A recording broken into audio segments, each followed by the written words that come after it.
Alright, so we're going to start out by looking at what we call the survival guide. Okay, and it's broken into two parts.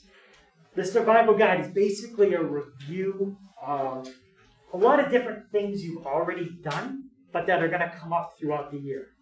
So it's not new material, hopefully, for most of you. It's just a review, kind of refresh of things you've already done. And that's all we're going to do this week. Just review of refreshing things you've already done. And then next week, we'll actually start with the first section that's in our book. So what I'll do is, a lot of times I'll ask somebody, look at your guided notes, and it says a blank is a symbol used to represent an unknown quantity. And I'm going to call on someone and see if they know what that is, and then once we get it, I'll scroll down. So does anybody know what word I'm looking for there? Something we use in algebra to represent something we don't know, something that's unknown. Abby? Yeah, variable. So all you guys have to do, you already have the part that is a symbol used to represent an unknown quantity. All you have to do is fill in the word variable. Right? And that's how the guided notes work. You just have to fill some things in. When we get to examples, then you'll have to write down like the work for the example as well. Right? So variable. What's an example of a variable? Somebody give me an example. Yeah, Dorian? X. Yeah, X. That's a letter we use a lot, especially when we get into graphing. Joseph? Y. Y. Yep, X and Y, probably the two most common variables we use. Adam? A. Sure, any letter, okay, is a variable. Now, there might be some variables that we don't want to use because they could look like a number. Anybody think of a variable that if you used it, it could be confusing because it could look like a number. Caitlin? I. Yeah, I, depending on how you make it, an I could kind of look like a 1. Yep, Alex? O. Yeah, the letter O, that's not a good variable to pick because people might think it's a 0. All right, so those are some pretty common ones. L could look like a 1 depending on how you make it. If I ever use an L, I'll probably do it cursive, so that it's pretty clear that that's not a 1. Those are all variables. All right, let's look at the next one. It says, this one's a little tricky. A blank blank contains one or more variables and one or more operations. Well, let's start with the first word. What class is this? Yeah? Algebra. This is algebra.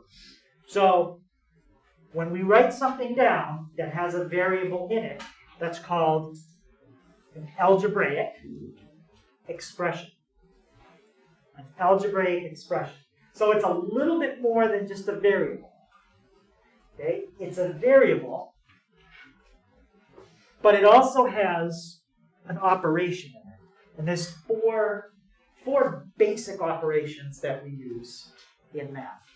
Anybody tell me one of the basic 4 operations that you can do in math with 2 things? Names, Joseph? Division. Yep, division is 1. What's another one? Yep, Alex? Times it. Yep, so multiplying, division, and we also have adding and subtracting. So when I say an operation, that's what I mean. It's something that has a variable in it, but it also has addition, subtraction, multiplication, or division. So I even think they could give me an example of an expression that has a variable in it. Something, yeah, Natalie? X plus 18. Perfect. X plus 18. It has a variable, and it has an operation, addition. Right? That's a perfect example of an algebraic expression. Anyone think they could give me another one? Yep. Liv? X times 4. Yep. X times 4. So I can write it exactly the way she said it. X times 4. Or, does anybody know another way you can write x times 4 in algebra? 4x. You can write 4x. Those mean the same thing. Okay, those are all examples of what we call expressions. And and specifically algebraic because they have a letter. This is an expression too, 3 plus 2, but it's not algebraic. It's numeric. It's numeric because it only has numbers. Algebraic has to have a letter.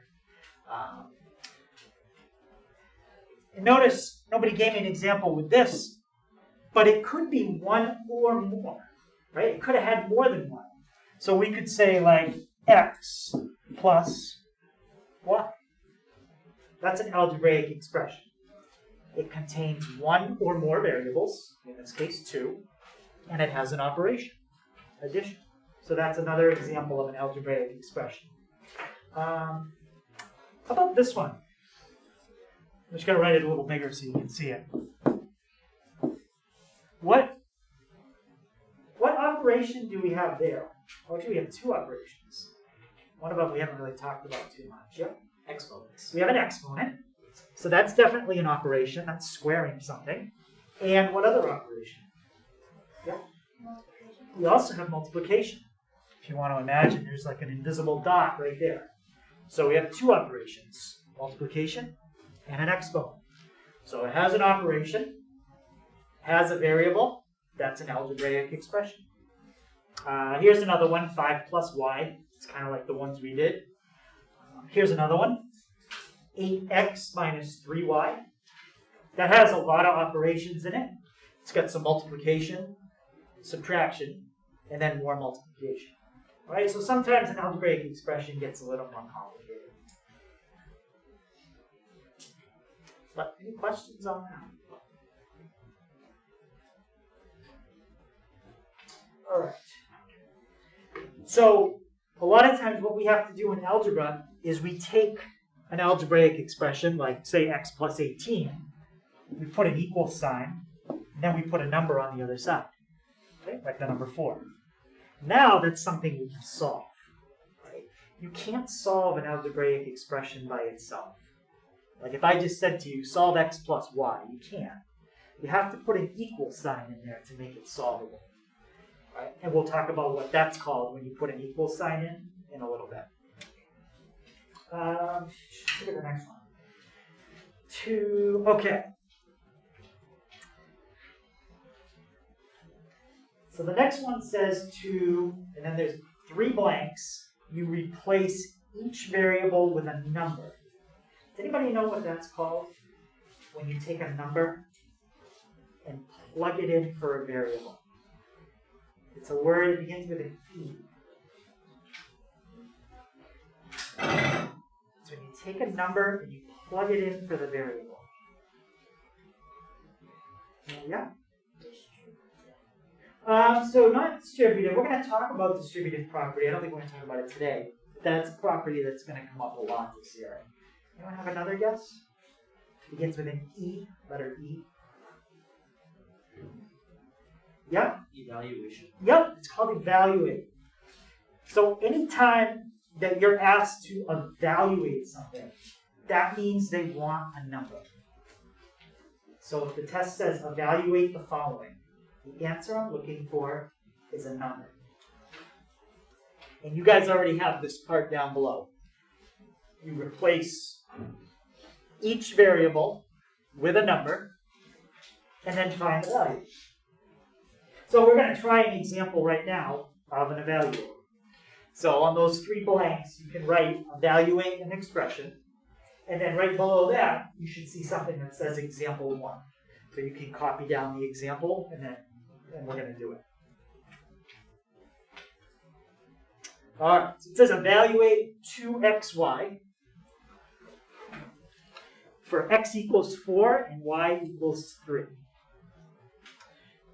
First of all, how many variables do you have in 2xy?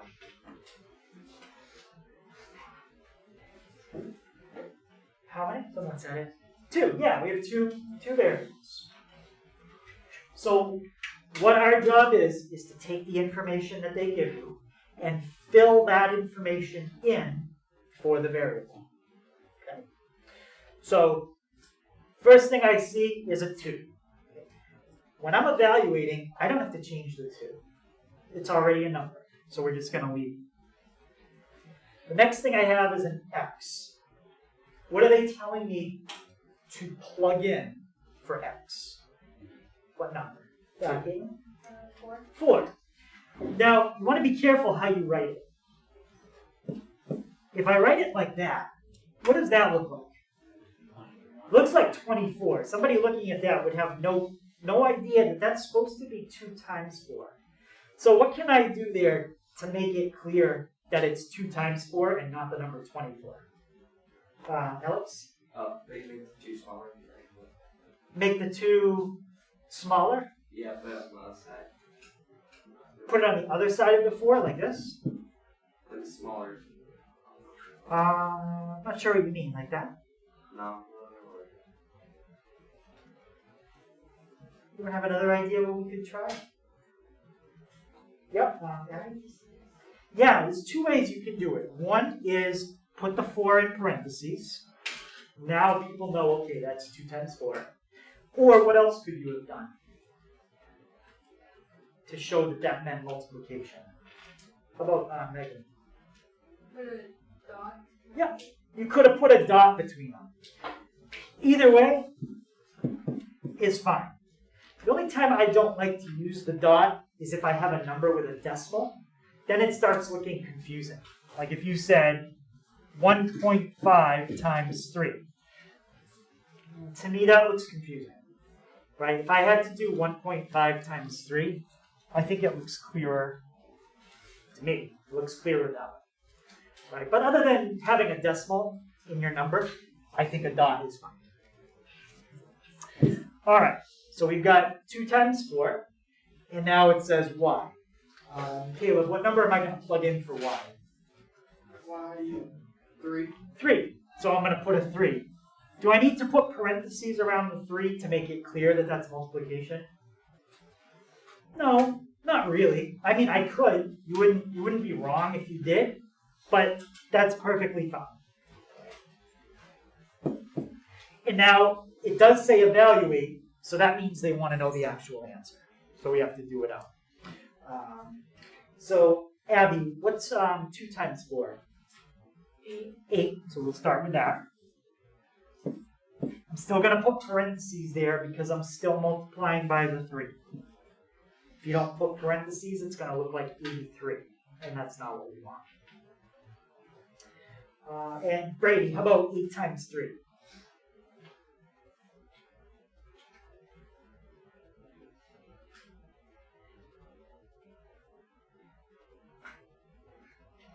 Not sure. Well, let's start with what's 8 times 2? 8 times 2 is 16, and then add 8 more. 24. Yep, good. There you go.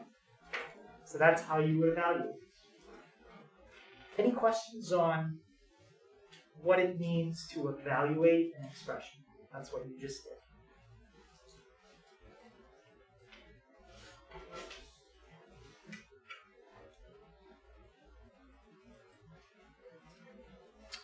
All right.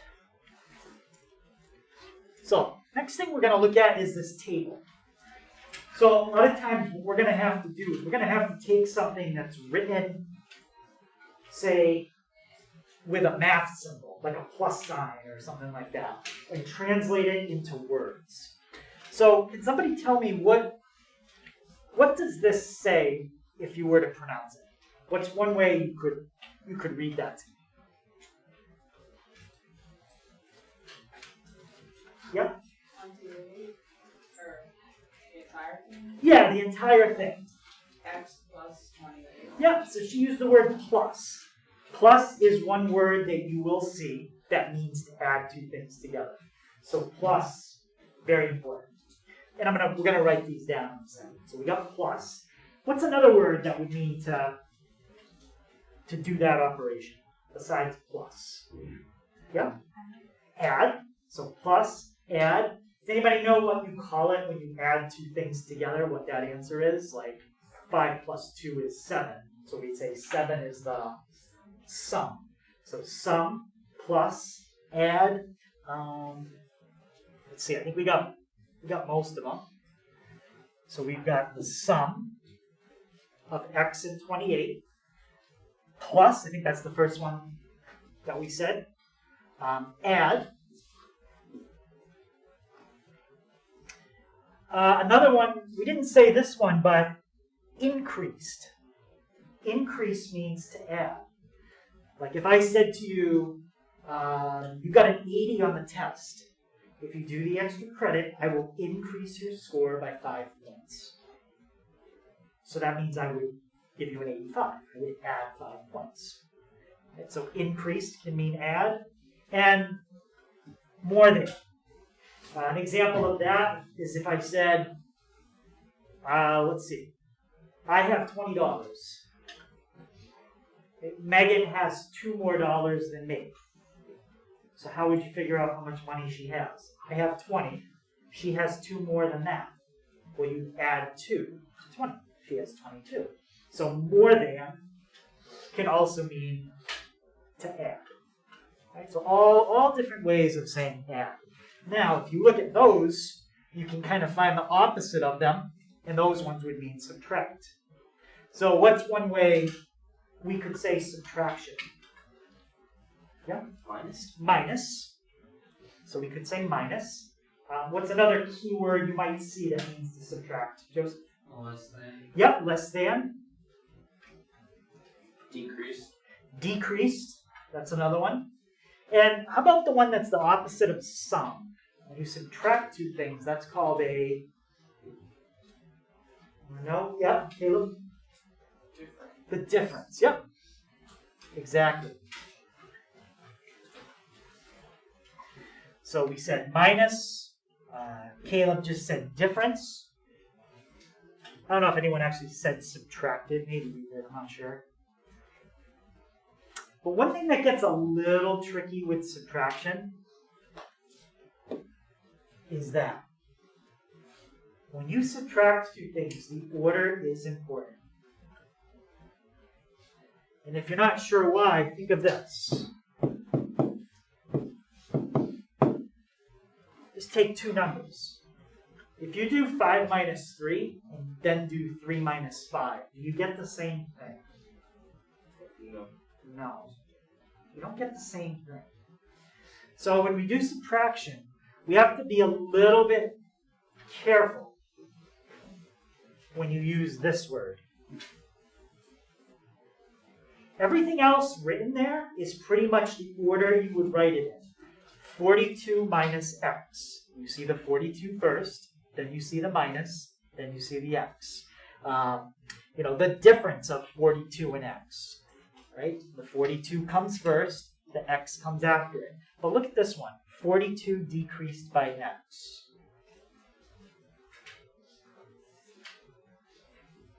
Actually, that one's the same too. 42 minus x, same thing.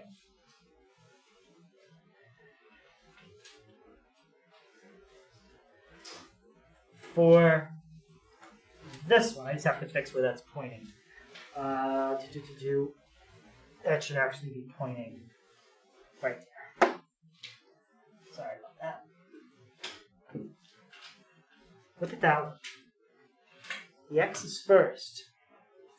Less than means minus, and the 42 is second. But you don't write the 42 second, you write it first. So that one is a little tricky if you use the word less than. If you think about it in terms of numbers, it makes sense.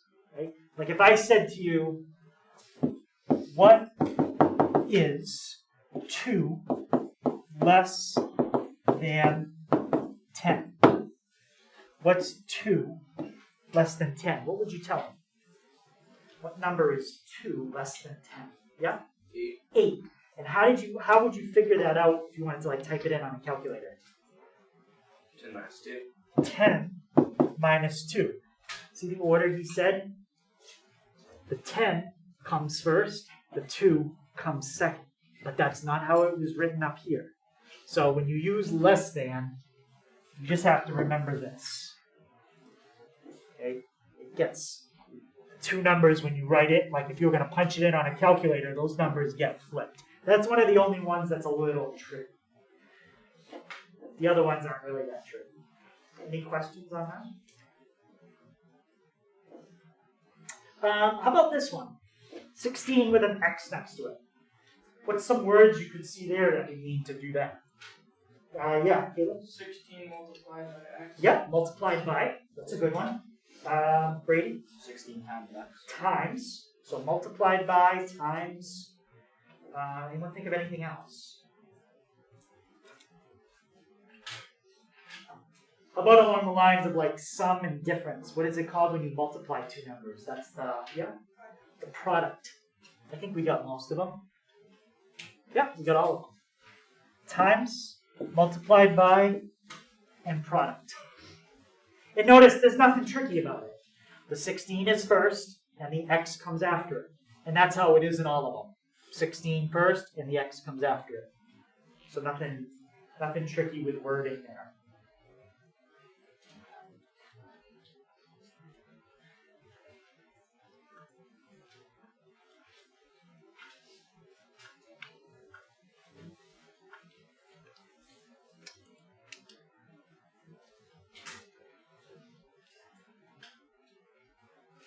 And how about this one?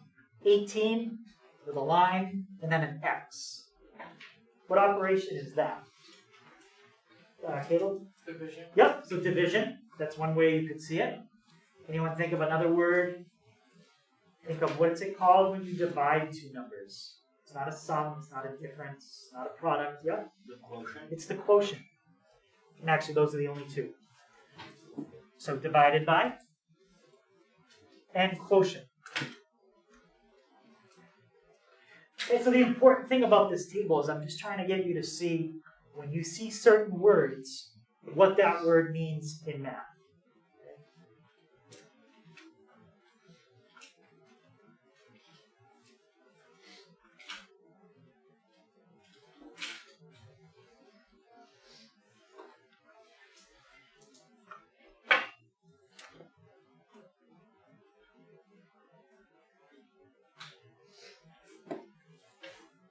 Alright, so what we're going to do now, let me try giving you a sentence.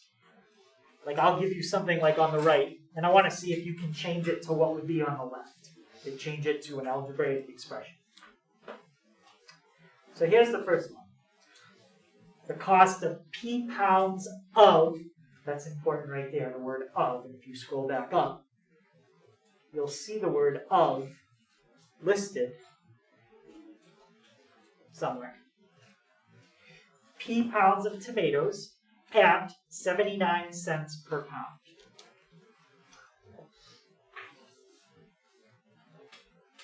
So this kind of tells you what operation you're doing, the word of. Anyone have a guess what operation you're going to do here? Yeah? Addition. Well, think of it this way. It's addition, but it's over and over. Because if you buy 1 pound, you pay 79 cents. If you buy 2 pounds, you pay 79 cents plus 79 cents. If you buy 3 pounds, it's 79 cents plus 79 cents plus 79 cents. So it's addition, but it's adding the same thing over and over. We have another operation for that. So, yeah, it's multiplication, right? You got the word of. And you're buying something over and over and over, so it's going to be some type of multiplication. What would be the two things you have to multiply together if you buy this many pounds of tomatoes and it's 79 cents for every pound? What would go on the left side of this symbol and what would go on the right? Caleb? 79p. Yeah, 79 times p, which we could just write without the dot. There you go. 79p. That represents what this sentence says. So if you buy 2 pounds of tomatoes, it's going to be 79 cents times 2. And that would give you like 158 cents or $1.58. You'd probably say it now. Any questions on how we change that into, we changed a sentence into an algebraic expression? Let's try another one. y years less than x years. Y years less than x years. So first, I just want you to think about what in that sentence tells you if it's add, subtract, multiply, or divide. Yep, now less than. All right, that's the tricky one. When we have less than, we got to be careful about the order. Okay, because less than means to do what? Yep, it means to subtract, and subtracting is very important with the order. So let's go back up and look at subtraction. And did they use the phrase that can be the tricky one? Yeah, they did. They used less than. So whenever you use the word less than, the order matters. Write the second thing first, because they use the word less than. So, how do you think we're going to write y years less than x? Yeah, Maya? X minus y. Yes. And if I get stuck, sometimes what I do is sometimes the letters confuse me. I just say, okay, what if it was just numbers? What if it said 2 years less than 10? Like, how would I figure that out? I know it's not a 2 and a 10, but sometimes numbers help me to figure it out easier than letters. If it said 2 years less than 10, I know the answer is 8. I know it's 8. That's 2 years less than 10. So how do you get 8 with a 2 and a 10? You do 10 minus 2. The thing that you wrote second comes first.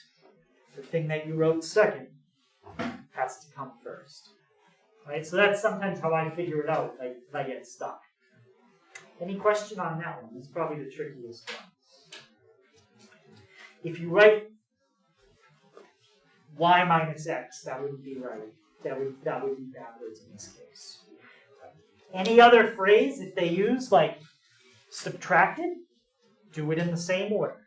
If they write minus, do it in the same order. If they write difference, do it in the same order.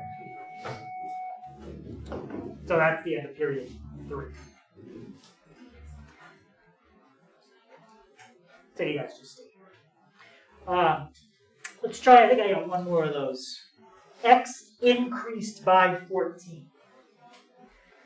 Okay, what, Aiden, can you tell me what part of that is telling me whether it's add, subtract, multiply, or divide? Yep. Increased by? And what does increased by mean? What operation about, Mia, what operation is that? Yep, so it's going to be added. And now we just have to write down. So what's going to go on the left side of the plus sign? Yep, Caleb. 14. So let's go up to increased by. So when we had increased by right there, x was first, 28 was second. X is still first, 28 is still second. Okay, so it'd be x. Yeah, so we can keep it in the same order. Now, would it be wrong if he wrote 14 plus x?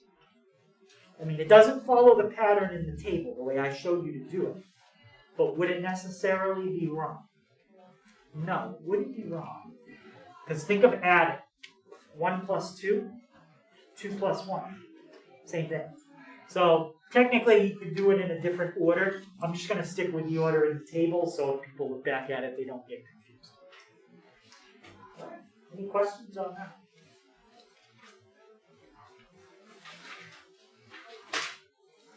Okay, so when we start looking at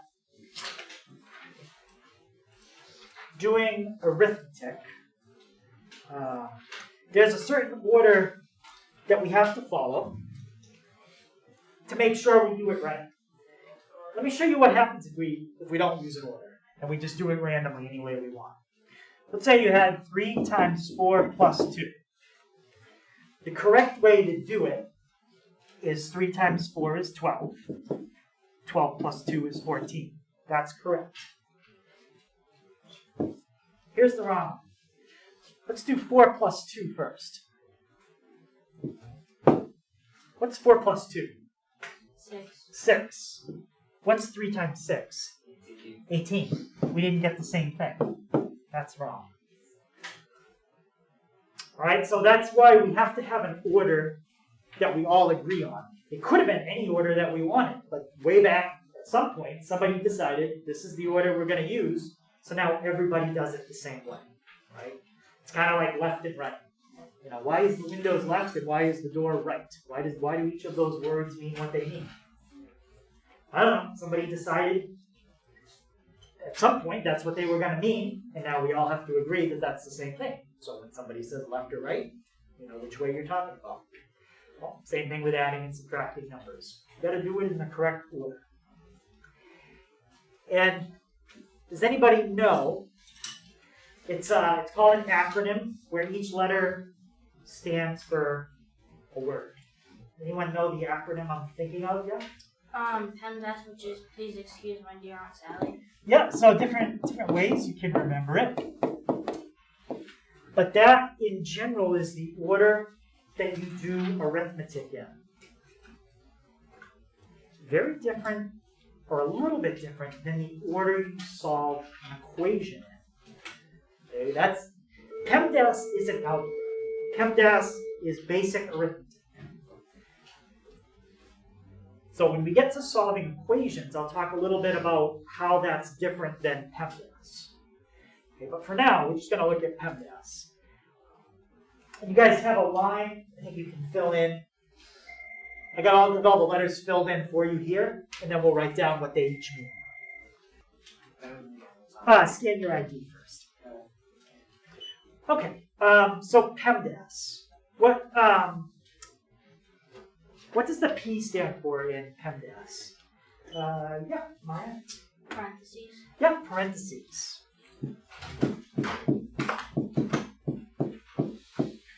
So that means if you see something with parentheses in it, you're always supposed to do what's inside the parentheses first. Once you deal with parentheses, the next thing you deal with begins with an E, and that would be your exponents.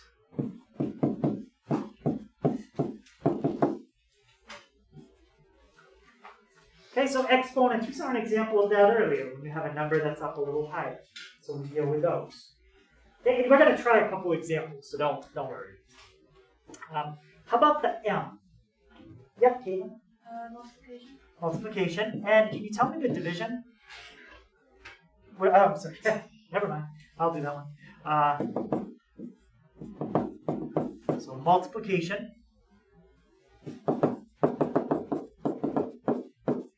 And division. Now, those are done in order from left to right. That's a part that some people get mixed up with. So you don't necessarily always do multiplication before division. You might do division first. For example, 4 divided by 2 times 3. The correct way to do that problem, since all it has is multiplication and division, is you just do it in the order you see it, from left to right. So I see division first. It's perfectly fine to do division before multiplication. That's absolutely fine, as long as that comes first when you read it left to right. So this would be 4 divided by 2 is 2. And now you do the times 3 last. The A and the S are very similar to that. Does anybody know what A and the S stand for? Yeah, go ahead, Sean. Good. Addition and subtraction. Addition, subtraction. Again, same idea. You might do subtraction before addition.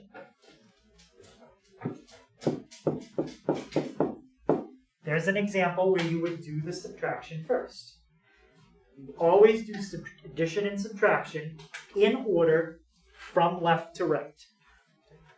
Now, you might end up with a negative number when you do that one, so I'm not going to worry about it right now. But you would do 3 minus 4, get that answer, and then add 5 to it. Any questions on what I mean by that in order from left to right? Okay, let's try an example.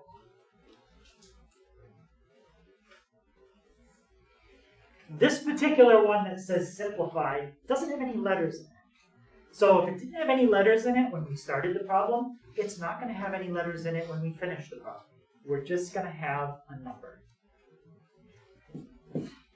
So, does anybody see something here that we should do first based on our order of operations? And I really just want to do one thing at a time. Even if you think you could do 2 or 3 things, but just do one at a time. Ryan? Numbers in parentheses. The numbers in parentheses, absolutely. You always want to do parentheses first. So if that's all I'm going to do, what am I going to do with the top for now? Yep. Well, it has exponents, but what am I going to do with those for now? Just keep it the same. I'm not going to do that in this step. 2 cubed, 4 squared. Now, parentheses. So we have to do what's inside. What do you get when you do 5 minus 3? Yeah? 2. Because we did what's in the parentheses, you don't need to write them anymore. Okay. Anybody sees what would be next in the order of operations? We did parentheses. Yeah, Caitlin? Exponents. We have a bunch of exponents in this one. So we're just going to do them all. Okay, one at a time. Let's start with the first one. How do you pronounce that? A 2 with a 3 up high. There's actually a couple ways you could say that one, right? 2 cubed. You could say 2 cubed, or you could also say, Brady? 2 to the third. 2 to the third. Yep. So that means to multiply 2 times 2 times 2. And what do you get if you do 2 times 2 times 2? Alex? 6. That would be plus. 2 times. Oh, sorry. That'd be 8. Sorry. Yep, that would be 8. Good. So we did the first one. How do you pronounce this one? This one also has a couple ways you could say it. Squared. You can say 4 squared, or you could say to the second power. So what's 4 to the second power? Yeah. 16. 16. Now, that doesn't mean 4 times 2. It means 4 times 4, which is 16. Okay. And what about in the bottom? We still have 2 squared. Sophia? 4. I'm sorry, no, Sophie. 4. All right. Okay, so we did all our exponents. Anybody see something else we could still simplify in the top? Yeah. 8 plus 16. Yeah, we can do 8 plus 16 now. That's fine. Once you have a fraction line like this, you can almost think of it as 2 separate problems. Do everything that's in the top, following PEMDAS, and then do everything that's in the bottom. Well, there's nothing in the bottom except 4. So the bottom of this is done. Let's do the top. What's 8 plus 16? 24. 24. Good. So the top is as simple as we can do. The bottom is as simple. Now it's just a question, can we divide 24 by 4? If we can, we'll write the answer. So what can we divide 24 by 4? Caleb? 6. Yeah. 24 divided by 4 would give me 6. Okay, so that's an example of a value. Or simple. I'm sorry, simple. The next one we're going to do is a value. Any questions on that? All right. Can someone remind me, what does evaluate mean again? We did that earlier. Evaluate usually means you're going to have to do what?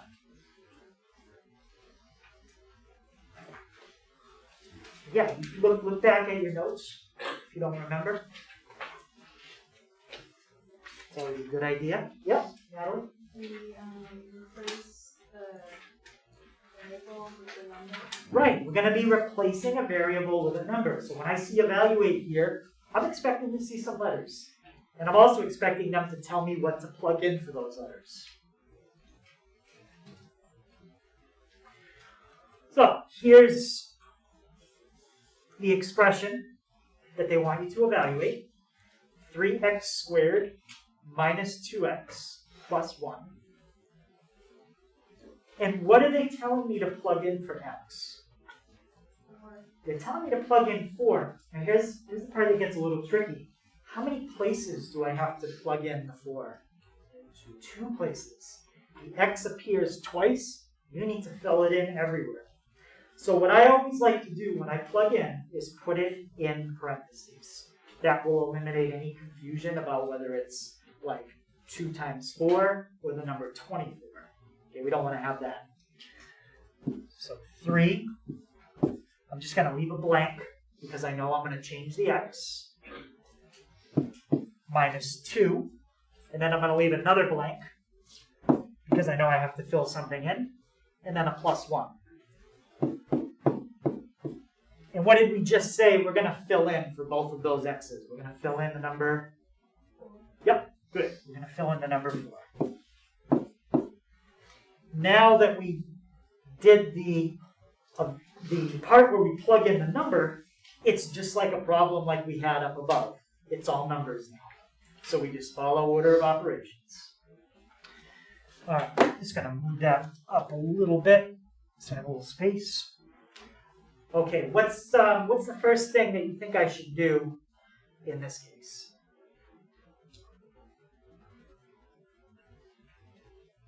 Yeah, Abby? Yeah, we want to do the exponent. You might say, well, yeah, but I see parentheses, but there's nothing to do inside the parentheses.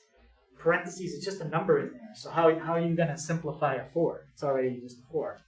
So we're going to go right to exponents. So everything else will stay the same. So what I did is I copied down everything that I'm not going to change. And now I'll do the one thing that I'm supposed to do in this problem. 4 to the second power. Okay, how about Finnegan? What's 4 to the second power? 16. Yep, good, 16. Any questions on how you got 16?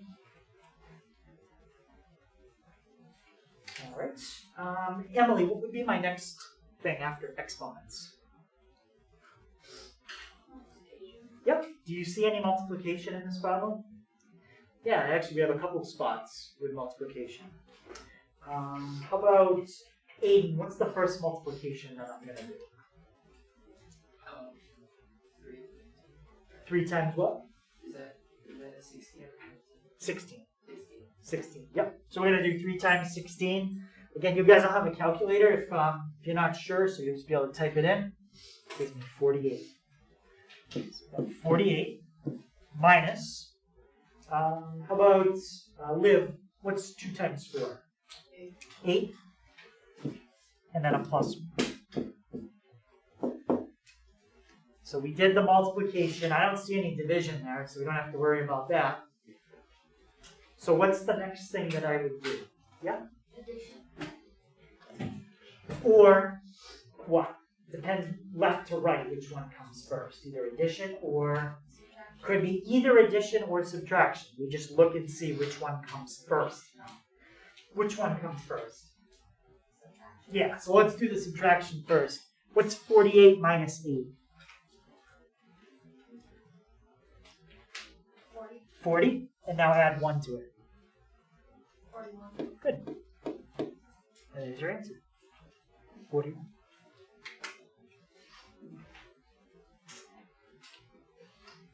Any questions on that? All right, so far today, has anything really been new? Anything people that have never seen before? All right, so now we get to the very last part of your notes. Actually, I think this is a property somebody mentioned earlier. I said we might talk about it later. Well, now we'll talk about it. The distributive property. So first, I'll have you guys write down what the distributive property is. And the distributive property has to do with multiplication. That's what it is. It has to do with multiplication.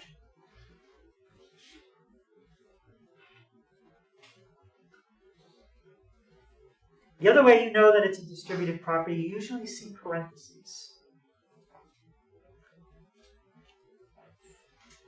And it says for the distributive property, you're going to take the number that's on the outside of the parentheses. It could be in front or it could be after. It could be either way. It's usually in front. That's more common.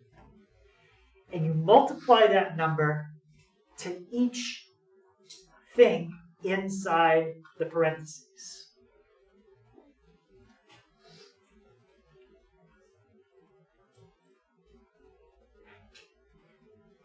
So an example, I'm not going to do this example, but this is what a distributive property problem would look like. That's a distributive property problem. A lot of times you might even see it with a letter. That. And multiply the number that's on the outside to each thing on the inside. Now I put something in parentheses after it. I said the sign to the left is attached to that term. So for example, if this was a negative, think of that sign to the left, it's glued to the 3. That negative goes everywhere the 3 goes. So if you were to do the distributive property here, that's how you would do it. The negative and the 3 gets multiplied by the 2, and the negative and the 3 gets multiplied by the x. So the sign to the left, think of it as being glued to that number. If the 3 is going to go, the negative goes with it.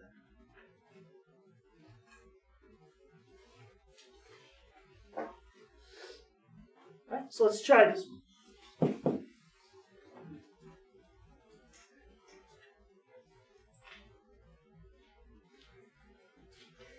It says solve using the distributive property. What number is on the outside of the parentheses? Yep. 7. 7, yep. So what we usually do, or sometimes what I do is I circle it, and I go like this. Those lines need to multiply that 7.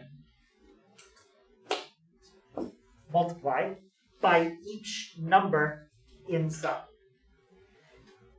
So what's the first multiplication that I would do there? 7 times what? 8. So I'm just going to write that down. 7 times 8.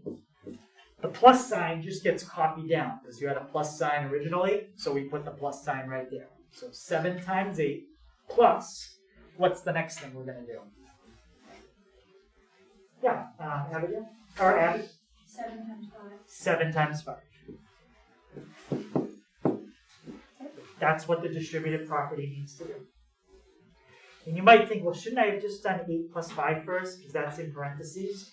If this didn't specifically say use the distributive property, then yes, I would have done 8 plus 5 first and followed pendulums.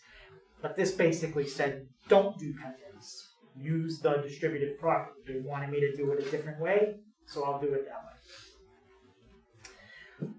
Let's see, 7 times 8, how much is that? Yep. 56. 56. 7 times 5 is going to give you 35. And if we add them up, 56 plus 35 gives you 91.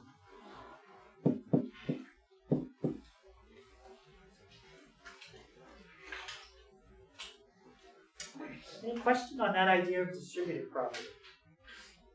Again, when I do distributive, I like to put the number in the front. This technically means exactly the same thing. I don't know, I just don't like to write it that way. But it would mean to do the same thing that you did right there. Any questions on that? All right, so we're at the last thing. So the last thing we're going to talk about, and I kind of used the word a little bit already, is the word term, or terms. The word term means something very specific, okay, in math.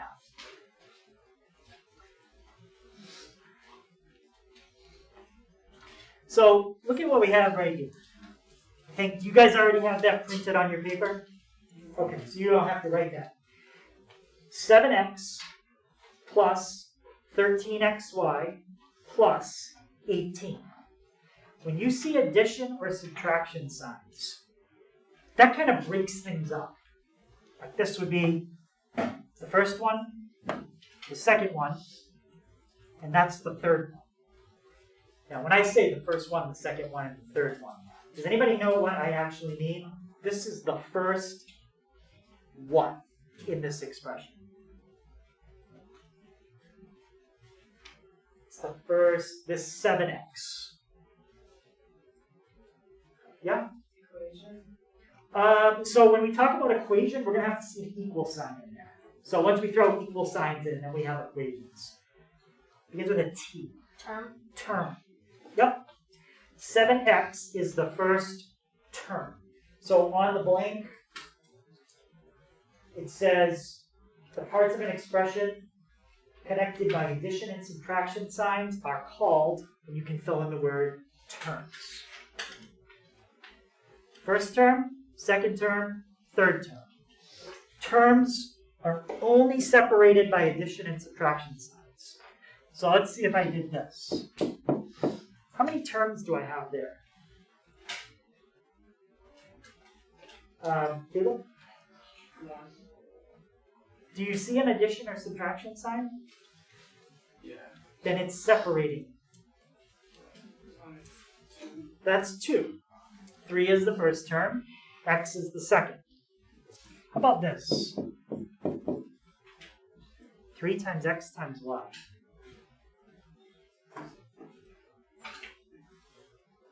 Remember what to look for. When you look for, it says the parts of an expression that are connected or separated by addition and subtraction signs. Separated into terms. So how many terms do you think I have in 3xy? 9. Well, there's something written there, so there has to be at least one. That can be the smallest.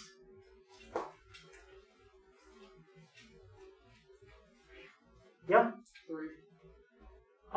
So where are my addition and subtraction signs? There's none.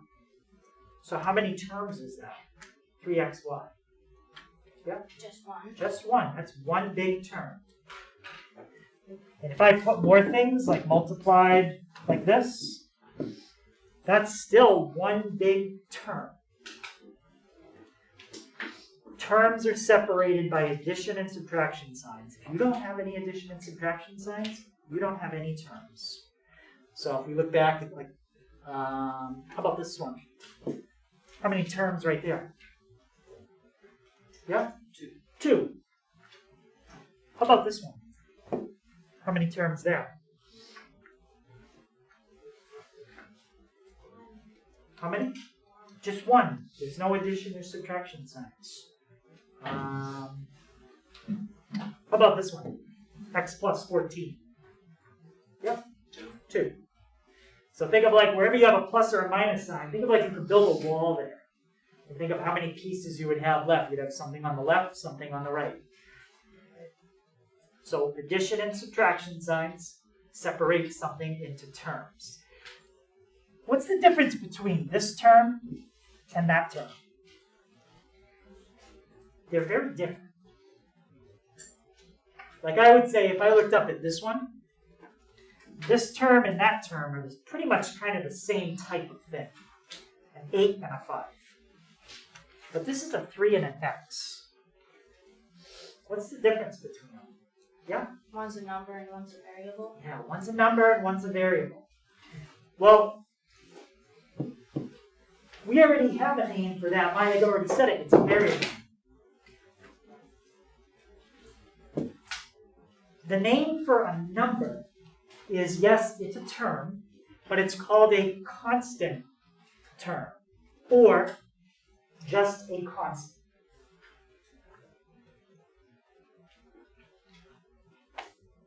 The reason we call it a constant term is because think about the number 3. It never changes. Okay? 3 is always 3. But think about x. If I just said to you, what is x? I don't know, it could be anything that Depends on the problem. X could be 2, X could be 7, X could be 8. X can change. X can be variable. That's why we call it a variable. Variable means things change. If the weather is variable, the weather is changing. If the weather is constant, it's staying the same. So a number is called a constant term. How about here? X plus y. Do I have a constant term there? I know I have 2 terms, but is either one of them a constant? No. To be a constant, it would have to be a what?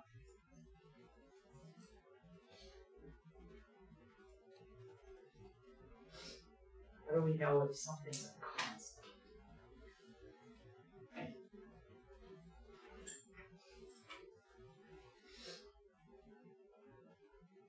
About Liv? It's a number, yeah. If you see a number, that's a constant. If you see a letter, that's a variable. I call it a constant. You can also call it a constant term. That's the same. All right. Any questions on the difference between a constant and a variable? All right. I think we're at the last thing. When we look at terms, some terms are what we call like terms, and some of them are non-like terms. The difference between like terms and non-like terms is like terms can be combined together.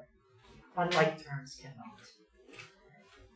So, on your notes towards the bottom, it says like terms, and I'm going to tell you what like terms are.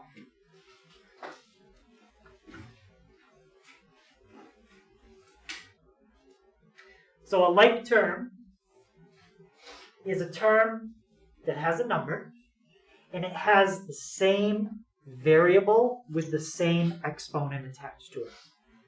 So to look at like terms, you're comparing 2 things. So like terms are terms that usually have a number with it and a variable and the same exponent. It doesn't always have to have an exponent, but if it does, they have to be the same. Let me show you an example. 3x. That's a term. Can somebody give me another term that has the same variable attached? But don't use the number 3. I'm looking for use a different number. But it has to be the same variable attached to that number. You can pick any number. Yeah? 2x. 2x. Those are like terms because they have the same variable attached to them. They each have an x. 2x and 3x. How about 8y squared? Could somebody give me another term that has a number and it has the same thing attached to the number that that one does?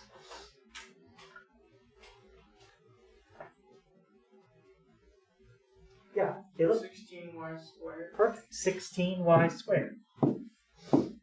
Didn't really matter what number he said. What's important is that he said this.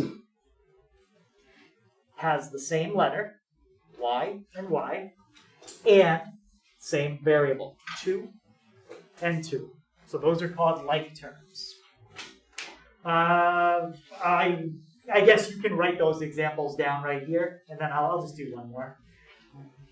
Somebody give me a term, any term you want. And then I'm going to have somebody else give me a like term. How about Sean? Can you give me a term?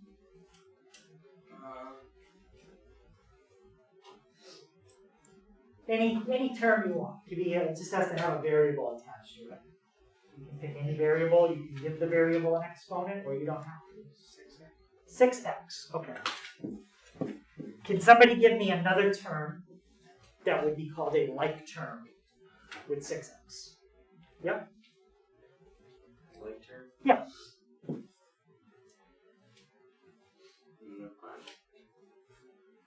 Yep, Liv. 5x. 5x. Perfect. The key for something to be a like term is it just has to have the same variable as the other one and the same exponent, if there was one. We didn't have one here, so you don't have to put one there. Those are like terms. So, what are they if they're not like terms? They're not like terms. That's it. So it's when you have different variables attached. Or different exponents. So same variable with the same exponent, like terms. Different variable, different exponent, unlike terms. And I know you guys are doing great. We're just about there. This is a little bit more stuff because hopefully it's still kind of review. When we learn new material, we don't usually have this much stuff on the guided notes. It's just the survival guide has a lot of stuff you might have already learned in 8th grade last year.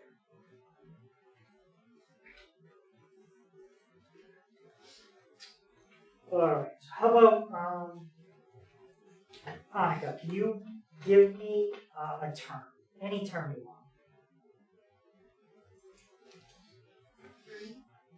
3, sure. What kind of term is that specifically? Because it's a number. What did we just say? You only have a number, that's called a constant term. Yep. Can somebody give me a term that is not a like term with 3? Yep, Sean. I'm sorry, Caleb. X. X, yep. Those are not like terms at all. That's a constant term. That's a variable, not like. How about Megan? Can you give me another term? Besides that, besides one just like this. Okay. 5 and 3. No, 5 and 3. So let's do something besides a constant. Something with a variable. 5x. 5x, okay, sure. So 5x. Hey, can somebody give me something that is not a like term with 5x? Yeah, 8. 2y. 2y, definitely. Those are not like terms. You don't have the same variable attached to each one.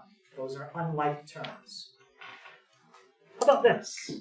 5x squared, 2x cubed. Are those like terms, or they're not like terms?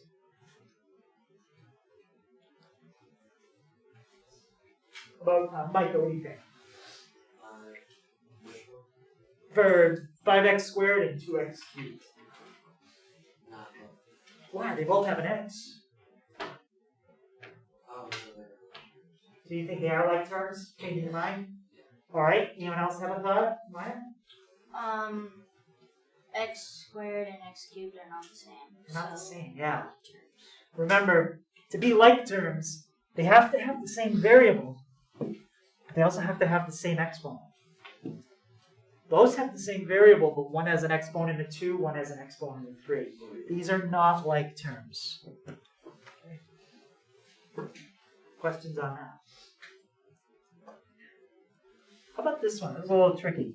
2xy and 3yx. Are those like terms or unlike terms?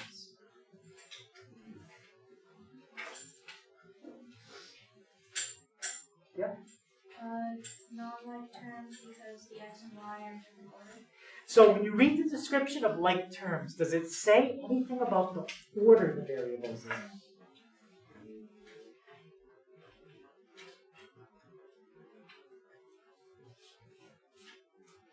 Does it say anything about order?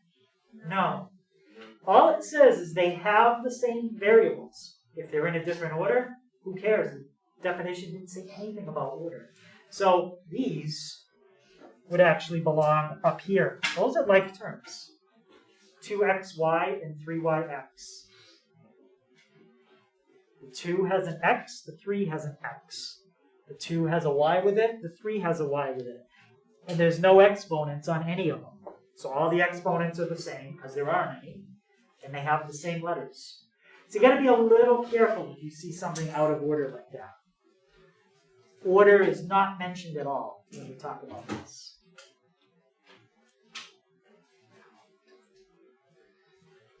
Right, and we'll practice this as we go. You know, some of this, you know, we're just kind of refreshing it, but we're gonna do a lot more. Yeah. Can the number just have an exponent, or does it have to have a variable and an exponent? Can a number just have an exponent? So can you give me an example of what you're thinking? Like 3 squared Yep. and 2x. 2x, absolutely. Those are not like terms. 3 squared and 2x. All right, so we got about 5 minutes. I'm just going to give you guys the last thing. On your notes, that was the very last blank. The number that is in front of a letter, that's called a coefficient. How many people already knew that word, coefficient? Most people? So the number in front of a variable is called a coefficient.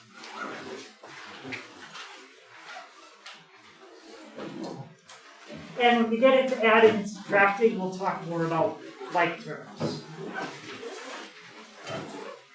All right, I'm going to put up a couple reminders for you guys. But yeah, question first. So is there homework today? So homework today. So the homework is worksheet on Schoology. It's the survival guide, part 1. I think it's 12 or 13 questions. But that's the homework tonight on Schoology.